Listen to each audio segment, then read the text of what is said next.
मैंने कभी नहीं सोचा था कि मेरी जिंदगी इस तरह उलट पलट जाएगी जैसे उसने की थी। ना ही मैंने सोचा था कि इतनी सादा चीज इस हकीकत को खोल सकती है जिसका सामना करने के लिए मैं तैयार नहीं था। मेरा नाम रिबेका है और बरसों से मुझे यकीन था कि माइकल से मेरी शादी गैर मुतज़लज़ल थी। हम ओहायो के मुज़ाफ़ाती इलाके में एक मामूली घर में अपने छोटे ख़ानदान की परवरिश करते हुए एक दहाई से ज़्यादा अरसे से इकट्ठे थे। माइकल काबिल भरोसा, मेहनती और उस किस्म का आदमी था जिसके बारे में मैंने सोचा था कि मैं अपनी पूरी जिंदगी पर भरोसा कर सकता हूँ। हमने हमेशा ज़रूरतमंद बच्चों के लिए अपना घर खोलने की बात की थी, और जब फॉस्टर एजेंसी ने आखिरकार जेसन नामी लड़के से हमारा मिलाप किया तो मैंने सोचा कि हम कुछ खूबसूरत कर रहे हैं जो हमें एक खानदान के तौर पर मजबूत करेगा। जेसन 16 साल का था जब वो पहली बार हमारे पास आया। वो अपनी मुख्तसर जिंदगी में बहुत कुछ से गुजरा था, और आप देख सकते हैं कि उसने अपनी आंखों में क्या वजन उठाया है। वो शाइस्ता लेकिन मुहाफिज था, और पहले तो मुझे यकीन नहीं था कि आया वो वाकई कभी खुलेगा। ऐसा लगता था कि माइकल तेजी से उसके पास ले जाता है और उसे हफ्ते के आखिर में बास्केटबॉल या माहीगीरी के दौरे जैसी सरगर्मियों में शामिल होने की तरगीब देता है। मैंने सोचा कि ये बहुत अच्छा था कि जेसन आहिस्ता आहिस्ता लेकिन यकीनी तौर पर गर्म हो रहा था, और ये कि शायद उसे महसूस हो कि वो कहीं का है। मुझे अंदाज़ा नहीं था कि हंसी और बंधन के इन लम्हात के नीचे छुपा एक तूफान था जो मेरी दुनिया को चैर देगा। उसकी शुरुआत कुछ छोटी, तकरीबन नाकाबिले तवज्जो चीज़ से हुई। मैं एक दोपहर जेसन के कमरे में सफाई कर रहा था, जो मैं आम तौर पर नहीं करता था क्योंकि मैं उसकी जगह का एहतराम करना चाहता था। लेकिन उसने गंदे कपड़ों का ढेर लगा दिया था, और मैं नहीं चाहता था कि चीज़ें हाथ से निकल जाए। जब मैंने लॉन्ड्री का एक ढेर उठाया तो मेरी नज़र उसकी नोटबुक के नीचे से चपकी हुई कागज़ की पर्ची पर पड़ी। शुरू में मैंने सोचा कि यह सिर्फ एक डूडल या होमवर्क है, लेकिन तजस्सुस ने मुझे बेहतर बनाया। मुझे नहीं देखना चाहिए था, लेकिन मैंने देखा। मैंने जो देखा मेरे पेट में मरोड़ उठे। ये हाथ से लिखा हुआ नोट था। अल्फाज गंदी स्याही में लिखे हुए थे। काश तुम मुझे इस तरह ना देखो, ये मुझे मुजरिम महसूस करता है। मेरा दिल दौड़ना शुरू हो गया जब मैंने सफ़ा पलटा और मज़ीद देखा। हमें इसे अपने दरमियान नहीं रखना चाहिए, लेकिन मैं सब कुछ खोना नहीं चाहता। मैं जम गया, मेरे हाथ कांप रहे हैं। ये नोट किसके बारे में था? क्या जेसन स्कूल से किसी के बारे में लिख रहा था, या ये कुछ गहरा था? मैंने कागज़ को पीछे हटाया जहां मुझे ये मिला। मेरा दिमाग घूम रहा था। इस शाम मैं रात के खाने के दौरान माइकल और जेसन की तरफ नजरें देखना नहीं रोक सका। जेसन मेरी नज़रों से नहीं मिलेगा, और माइकल ने ऐसा काम किया जैसे सब कुछ नॉर्मल हो। मैंने बेचैनी को कम करने की कोशिश की, अपने आप को बताने की कोशिश की कि मैं बहुत ज़्यादा सोच रहा हूँ, लेकिन गहराई से नीचे मेरे अंदर किसी चीज़ ने सरगोशी की कि मेरी कामिल शादी इतनी परफेक्ट नहीं थी। एक हफ्ते के बाद मेरे शकूक में इजाफा हुआ। मैं एक दिन काम से जल्दी घर आया, उस उम्मीद में कि घर पर सुकून होगा। इसके बजाय मैंने कमरे से आने वाली आवाज़ें सुनी। मैं करीब आया, एहतियात से आवाज़ ना निकाली। माइकल की आवाज़ धीमी लेकिन शदीद थी, जिस तरह का लहजा वो इस्तेमाल करता था जब वो किसी को तसल्ली देने की कोशिश करता था। तुम उसे नहीं बता सकते, उसने आहिस्ता से कहा। वो नहीं समझेगी, ये हमारे दरमियान रहना है। मेरी सांस मेरे हल्क में अटक गई। जेसन ने जवाब दिया, उसकी आवाज़ कांप रही थी। लेकिन मुझे बुरा लगता है माइकल, वो मुझ पर बहुत मेहरबान है। ऐसा लगता है कि मैं हर रोज़ उसे धोखा दे रहा हूँ। मेरे घुटने तकरीबन झुक गए थे। वो क्या छुपा रहे थे?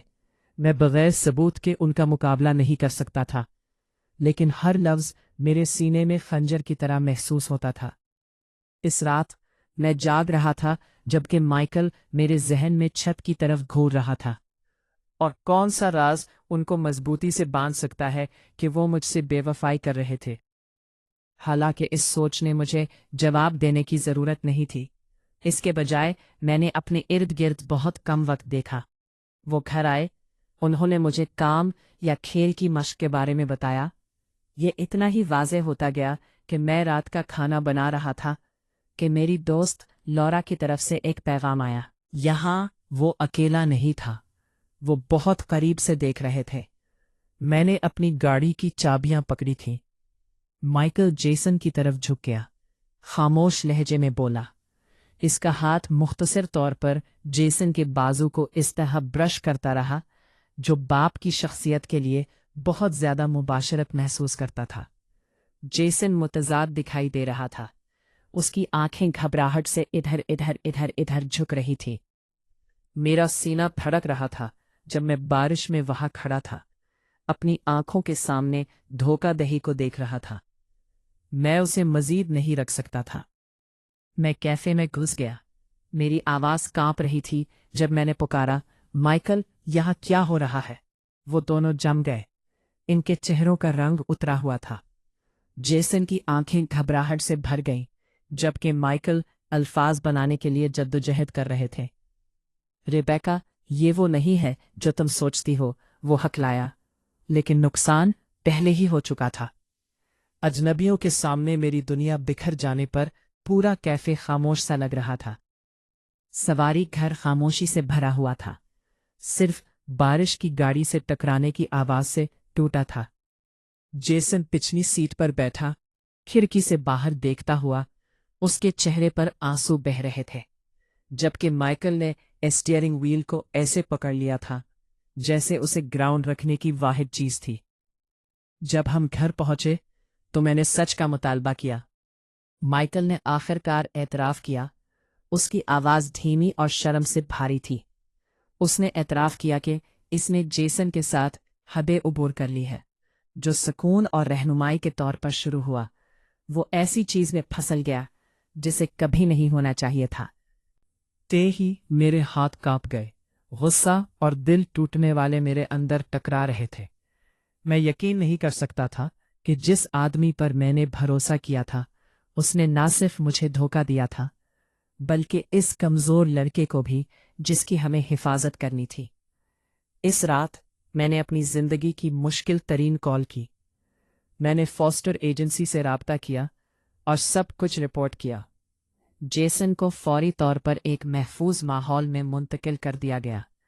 इस अफरातफरी और धोखाधड़ी से जो हमारे घर में फैली थी, मैं दिन तक रोता रहा, ना सिर्फ अपने लिए बल्कि जेसन के लिए, जिसे किसी ऐसी चीज में घसीटा गया था जिसका उसे कभी तजुर्बा नहीं करना चाहिए था। माइकल के एमाल ने इस खानदान को तबाह कर दिया जो हमने बनाया था, और वापस जाने की कोई सूरत नहीं थी। इसके बाद के महीनों में मैंने तलाक के लिए दरखास्त दायर की। मेरे दोस्त और खानदान वाले मेरे इर्द गिर्द जमा हो गए, मुझे याद दिलाते हुए कि मैंने सही काम किया है, लेकिन निशानात बाकी हैं। सबसे मुश्किल हिस्सा ये कबूल कर रहा था कि जिस आदमी से मैं कभी प्यार करता था, वो एक अंधेरा छुपा चुका था जिसे मैंने कभी आते हुए नहीं देखा। जेसन महीनों बाद एजेंसी के जरिए मुझे एक खत भेजकर पहुंचा। इसमें उसने मेरा शुक्रिया अदा किया कि वो वाहिद शख्स है जिसने इसके लिए लड़ा, वाहिद शख्स जिसने दूसरी तरफ देखने के बजाय इसकी हिफाजत का इंतखाब किया। इसकी बातों से मुझे एक कड़वा सुकून मिला, ये जानकर कि मैंने धोखाधड़ी के दौरान भी कुछ ठीक किया था। अब बरसों बाद मैं अपनी कहानी हमदर्दी के लिए नहीं बल्कि एक तंबीह के तौर पर बयान करता हूँ। बेवफाई हमेशा इस शक्ल में नहीं आती जिसकी हम तवक्को करते हैं। कभी कभी ये एतमाद के साए में छुप जाता है। जब हम उसका कम से कम अंदाजा लगाते हैं तो टूट जाता है। को अपने शौहर की धोखाधड़ी में फंसते हुए कभी नहीं देखा, लेकिन मैंने ऐसा किया, और अगरचे उसने मुझे तोड़ दिया, उसने मुझे अपने आप के एक मजबूत समझदार वर्जन को दोबारा बनाने पर मजबूर किया।